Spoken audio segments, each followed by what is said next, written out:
Hey everybody, the following is an excerpt from the monthly Rahdo Roundup, and if you'd like to see the rest of the roundup, you can hit that eye up in the top right corner of the screen, or if you'd like to know more about the game, you can follow the link down in the show notes. And with that out of the way, let's talk about Invincible, the hero building game. And now I have previously done a sponsored run through for Invincible, the deck building game, which is a very different game. They're both based on the very, very popular, well, I want to say comic book series, but really they're based on the animated superhero show on Amazon Prime called Invincible, which is based on a very popular comic book universe, which is all centered around the one titular hero, Invincible, who is basically this comic book universe, the son of Superman, basically. And, he's learning the ropes and becoming a superhero, and he's in the shadow of his father, and there's all kinds of stuff, and a whole universe full of adventures for him to have.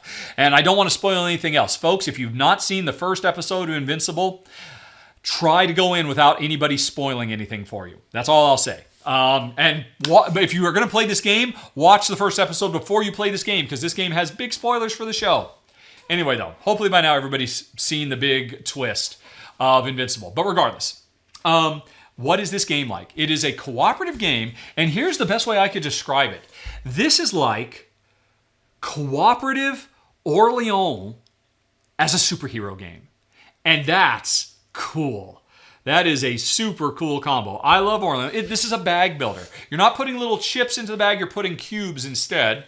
But every round, you're gonna, actually, basically, you and your Invincible, your Adam Eve, your Robot, and who's the fourth one? Rexplode. Those are the four heroes from the story that you can play as.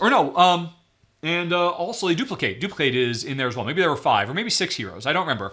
A handful of the heroes from the show comic are here. Every time you play, you pick one of them. You get some starting powers. And because we're all young superheroes just kind of learning our way, throughout the game, we are going to be leveling up in between rounds of fighting bad guys, getting more special powers so we can do more stuff. But when the gameplay happens, basically every turn you draw 3 cubes from a bag, and you're hoping to draw black cubes because they're awesome. They're super powerful. They're wild colored cubes that will go on any action to get you closer to unleashing your special powers. Because hey, for this power here, I need 2 yellows. For this power here, I've got 1 blue. I need another blue to be able to do that power. Over here, I need 2 purples and a yellow, and I've got a purple and I've got a black standing in for one of the purples. So black cubes are really, really great. But if you draw too many of them, you bust. So this is a push your luck cooperative game. You want to keep drawing and getting all these things, but if you get too many black cubes, which are super powerful, if you get too many of them, you get 5 or more, you'll bust and you'll just basically get knocked out, and then all your turns are wasted, and you're going to take damage unless one of your teammates can rush over and revive you. And one of the things I love about this, ever since Spirit Island came out, co-op games where the player is not bound by a rigid turn structure, but instead can do turns in any order you want. Because I can say, hey, wait. Before you take your turn, I'm about to bust. And if I bust, all you need is 1 more blue and you can come over and save me. But if you get the blue now, before I bust, you can't use it to save me. You'll have to use it for something else. So let me go first. So much of this game is about players navigating a fluid, free-flowing turn structure. Everybody could just go until everybody stops pushing their luck and passes.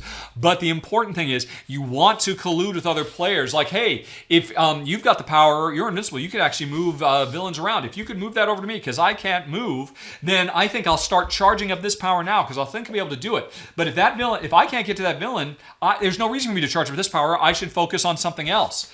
And you say, okay, well here, let me pull a few from my bag and see if I could bring it to you before you keep going, before you decide what you want to do with that orange cube you just drew. That kind of stuff.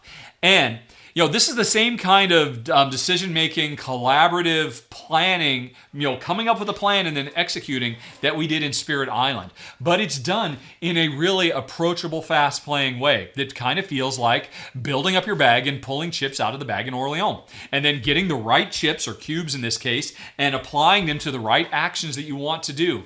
And then getting more chips or cubes and putting them into the bag and unlocking more powers. And all the while, the game comes with, I think, 6 different villains. and they all have different schemes they're trying to do and different special powers, and we're trying to keep the city safe. And you can throw in extra stuff like, oh, I'm trying to not lose my job, so I have that. That affects how I play. Or I'm trying to also go on a date because I'm a teenager. So I love it when they bring in the alter egos of superheroes in as well. So this game just nails it. Nails superheroes is and this made several top 10 of the year lists when it came out in 2024. Obviously, I'm way late to the party. Here I am in 2025. It doesn't quite make my top 10 of the year, but here's the deal. It might ultimately, because there's only one thing I feel that I am kind of missing from this game, and that is I would like to see more.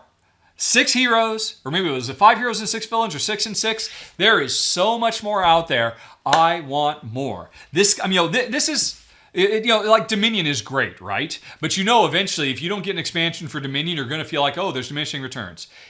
As soon as the publisher says, yeah, we're bringing out more expansion content for Invincible, the hero building game, this is probably going to be a game that stays in my collection. Because this is the rarest of thing. A superhero cooperative game that my wife loves as much as I do. She doesn't like superheroes very much. She's less fond of co-op games than me. And she loved this thing to pieces. And I love it to pieces. And my only worry is that if it doesn't get expansion content like any deck or bag builder, it'll start to get a little stale. So for now, I'm saying it's got a good open salvo, and as soon as it gets at least one more expansion, it'll then have the legs to probably be a long-term, lifetime shelf destination game for me. Because I think the gameplay here is awesome. I'm really super duper impressed by this. And I'm just hoping for a little bit of expansion content for number 3 of the month, Invincible, the hero building game.